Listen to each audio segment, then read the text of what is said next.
This is Health Yeah, your weekly update on what's going on in the health, wellness, and medical world with Monica Robbins.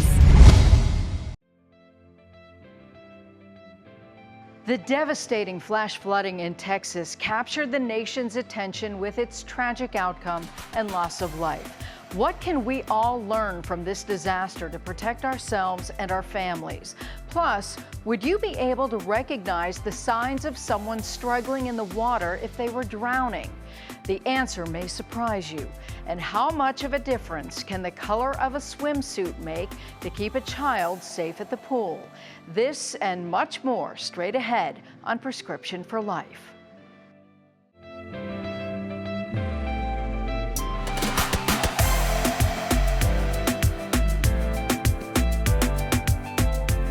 Hello and welcome to Prescription for Life. I'm Monica Robbins. This episode is dedicated to water safety. The Centers for Disease Control and Prevention puts drowning as the second leading cause of unintentional injury deaths for children ages 1 to 14, with 4,000 deadly unintentional drownings annually. But it is preventable. The CDC says key steps include learning to swim, using life jackets, building barriers around pools, and always supervising kids near water. Avoid alcohol and drugs before swimming. Know the risks of natural waters and learn CPR. But when you factor in natural disasters such as the Texas flash floods, sometimes practical advice gets washed away. However, one of the most critical messages in flooding situations comes from the National Weather Service, and it's simple: turn around, don't drown. Driving or walking into floodwaters is a major cause of fatalities. The water is often moving faster or deeper than it looks. Don't risk it. Try to find an alternate route. Here's what else you need to know about flash flooding from meteorologist Meredith Garafalo of WBNS. Flash flooding is one of the leading causes of weather-related fatalities in the U.S. and can happen at any time of day, any time of year. It's especially dangerous at night because you can't always see the flood waters. Flash flooding can happen in as little as a few minutes or after hours of continuous rain in the same location. While there's a number of reasons it can occur, there are two major contributing factors: the amount of rain that falls and how long it persists.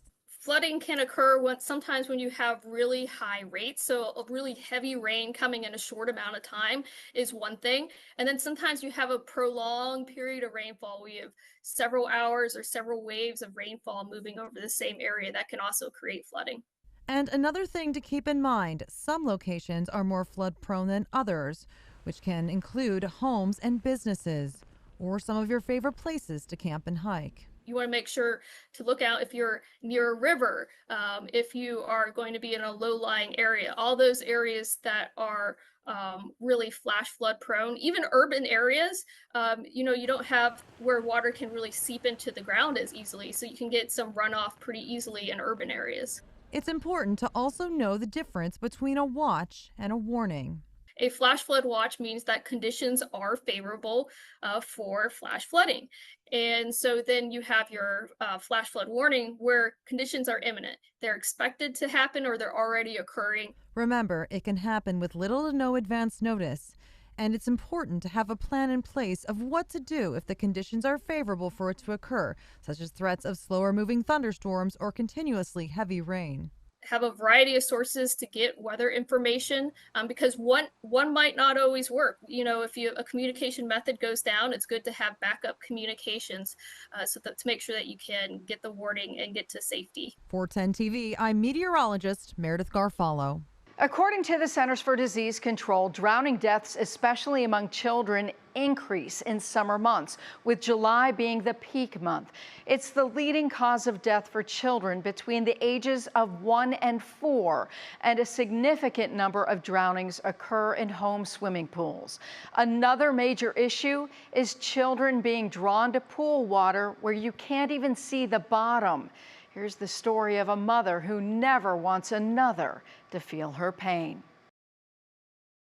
Tiffany Knight fights back her tears as she tells me about her 8-year-old son, Christopher. It's my baby. Eventually, she stops fighting. It's hard when I take my other kids to daycare. I have to clock them in, and I see his name. And I can't press sign in because he's not there. 911, what's the city of your emergency? Christopher's body was found at the bottom of a swimming pool at the Holiday Inn Strongsville, where the family was staying earlier this month. A lady did try and check the pool completely. Yes.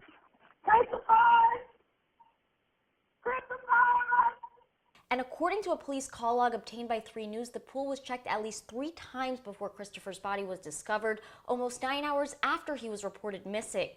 The pool has been described to 3 News as, quote, murky and cloudy. A police investigation is ongoing.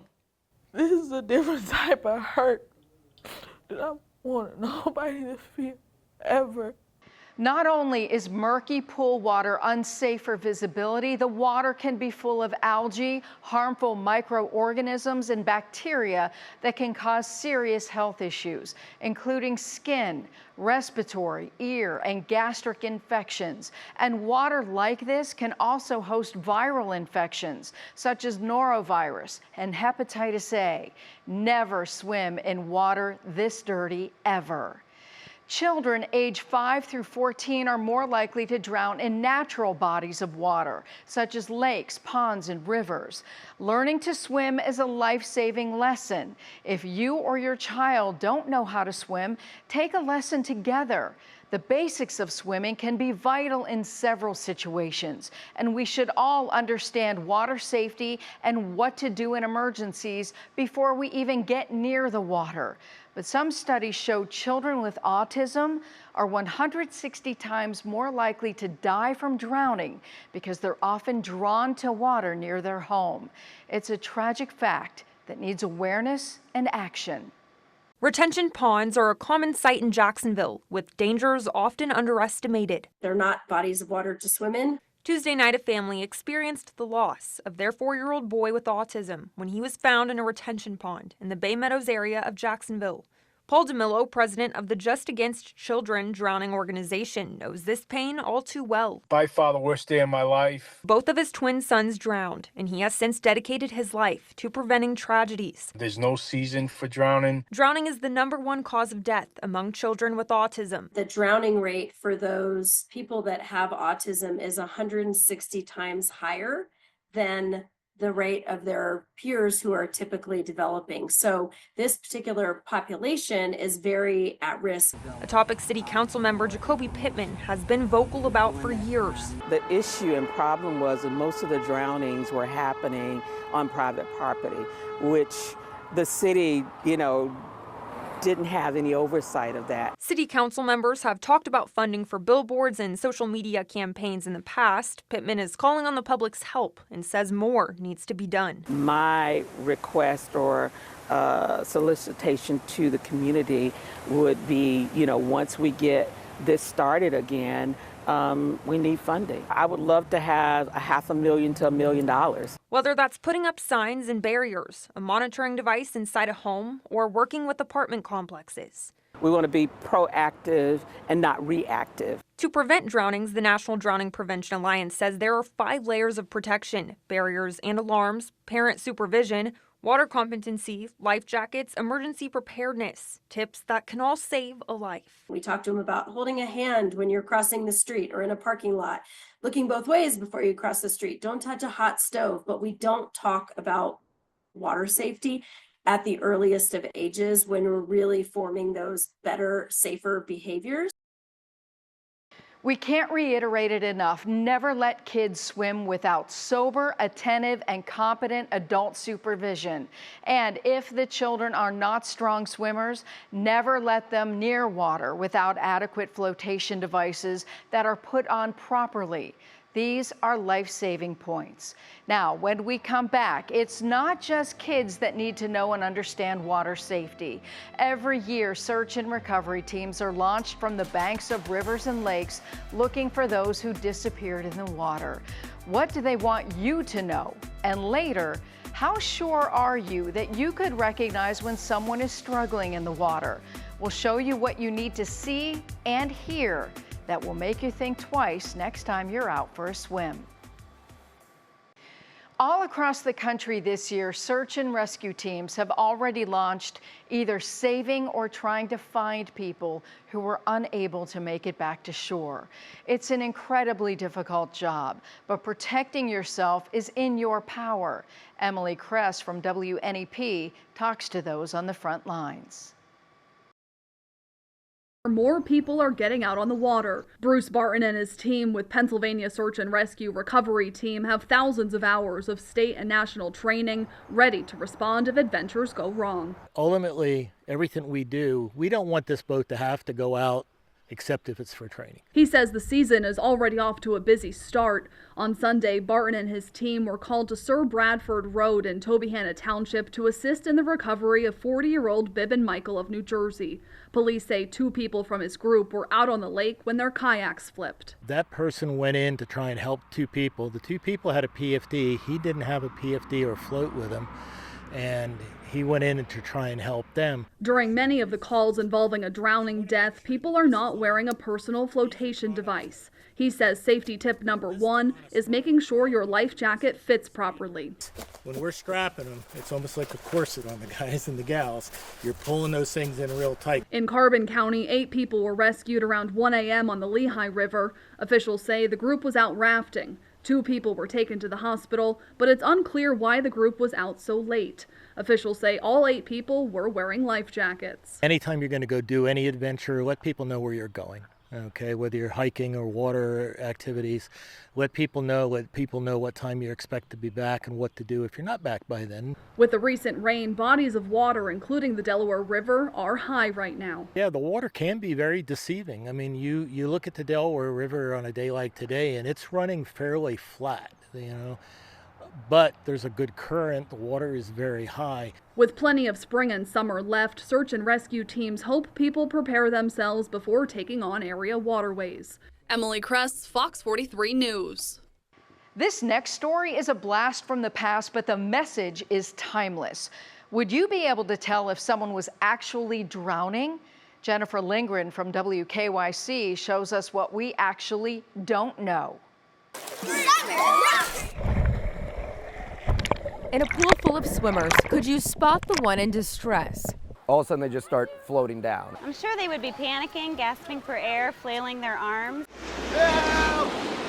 Contrary to Hollywood, real drownings are much harder to spot. Take a look at this actual near drowning caught on camera at a beach in New York. They go into a mode where they're going in survival. They're trying to breathe. They don't call out for help. The only person who recognizes this child in trouble, the lifeguard. The movie typically shows the person yelling out, screaming for help. That's not what happens in real life. Kevin Krieger knows the real-life signs. As aquatics director for Hastings Waterworks, he helps train about 450 Northeast Ohio lifeguards every summer. We teach the lifeguards to not just look at the top of the water, but to really look at the middle water and the bottom of the pool. With the help of our strong swimmer, 11-year-old Will, Krieger explains what to look for. It's called distress. They can move, they can make progress, but they're obviously struggling. It's very silent, and there's no noise coming out, and you can tell how quickly somebody can struggle and go underwater. Drowning is the second cause of accidental death in children under age 15. How much time does it take a struggling swimmer to become unconscious? Less than the time it takes to watch this news story. Krieger says it's imperative that parents watch the water, too. In a hot summer day, this pool can have 300 to 400 people in it, and you can't spot every single person that could be struggling. In Sagamore Hills, Jennifer Lindgren, Channel 3 News. Still ahead, we know learning how to swim using flotation devices and common sense around unfamiliar water are all great rules to live by.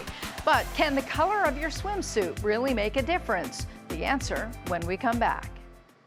So many options when it comes to swimsuit colors, but should you really consider that color as a safety issue? We wanted it verified.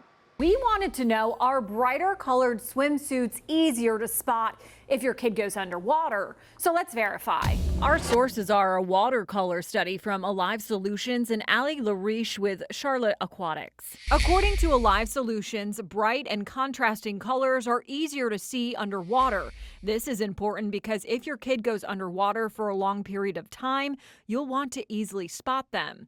The Alive Solutions color test shows some examples. In this series of photos, fabric colors such as bright reds, pinks, blues, and greens show up better when compared to fabrics such as light blue, light gray, black, and white.